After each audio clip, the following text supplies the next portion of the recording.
Is there a baby in your life who's about to start solid foods? This can be such a confusing and stressful time. As a mom of 7, I really struggled with spoon feeding my oldest baby. But once I realized that babies can safely feed themselves real, wholesome foods using the principles of baby-led weaning, feeding the rest of my babies became an actually enjoyable experience instead of something that I used to dread. Hi, I'm Katie Ferraro, college nutrition professor and dietitian specializing in baby-led weaning, and I host the Baby-Led Weaning Made Easy podcast. Each week, we cover evidence-based, safe infant feeding practices for parents and caregivers of babies who are 6 to 12 months of age. So, if you're confused by all the conflicting info you hear about starting solid foods, or you want easy, actionable tips on how to safely prep food for your baby, or introduce allergenic foods, or figure out when to drop a milk feed, we cover all that and more, plus interviews with the world's leading feeding experts in 2 new episodes each week. Search Baby-Led Weaning wherever you listen to podcasts, and happy feeding.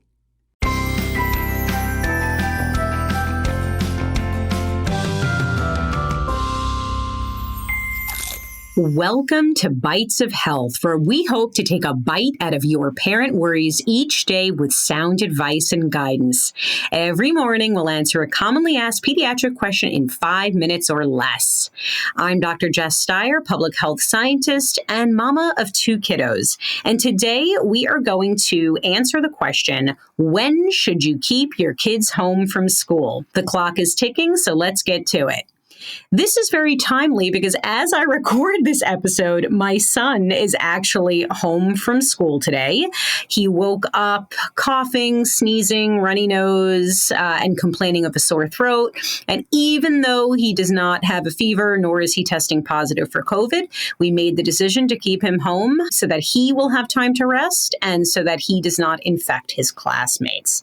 So when should you keep your child home from school? Here are some general guidelines. So if your child has a fever of 100.4 degrees Fahrenheit or higher, is vomiting, has diarrhea, or has a contagious illness like strep throat or pink eye, it is best to keep them home.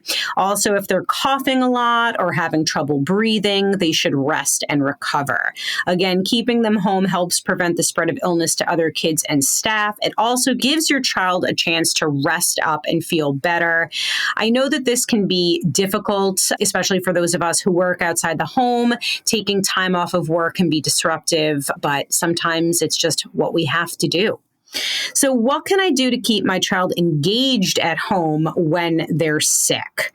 So it depends on how they're feeling. It also depends on your bandwidth as a parent. So like I said, my son is home from school today. I am working from home. So I don't have all that much time or bandwidth to do activities with him.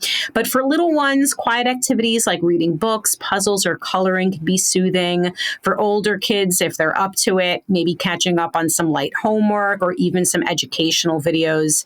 It's definitely a good time to snuggle up, watch some classic movies together too. This is not the time to shame yourself or guilt yourself over a little screen time. Screen time can give your kiddos a chance to rest while also giving you an opportunity to get any work that you need to get done.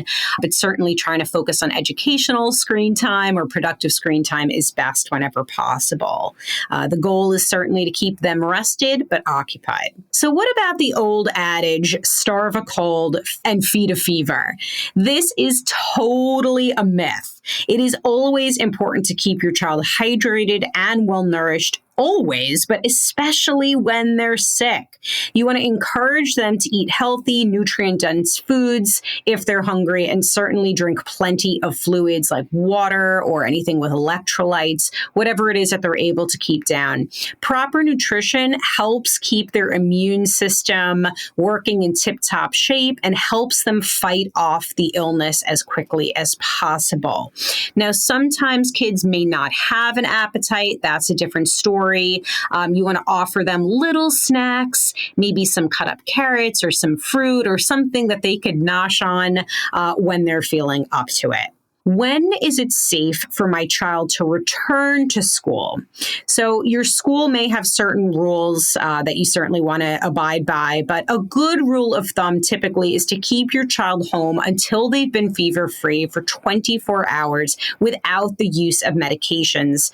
Also, if their symptoms have improved and if they're feeling well enough to participate in class.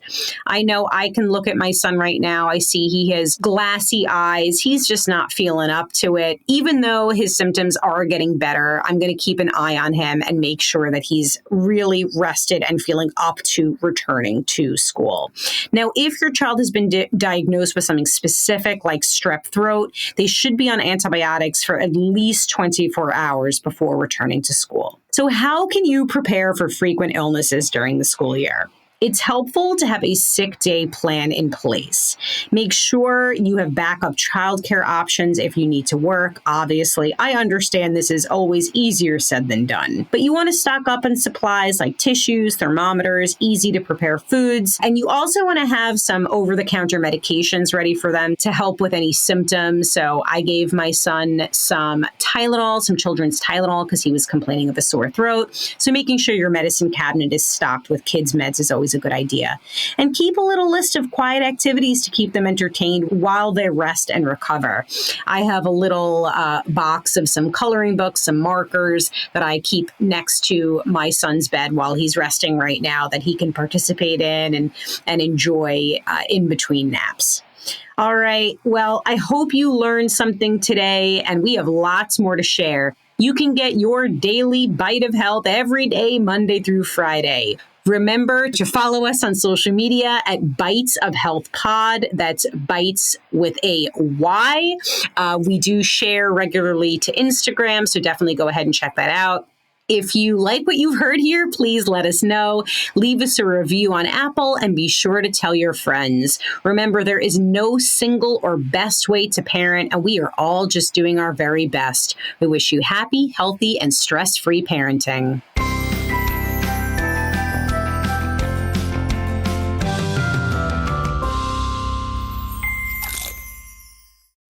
From the terrifying power of tornadoes to sizzling summer temperatures, AccuWeather Daily brings you the top trending weather-related story of the day, 7 days a week. You can learn a lot in just a few minutes with stories about impending hurricanes, winter storms, or even what not to miss in the night sky.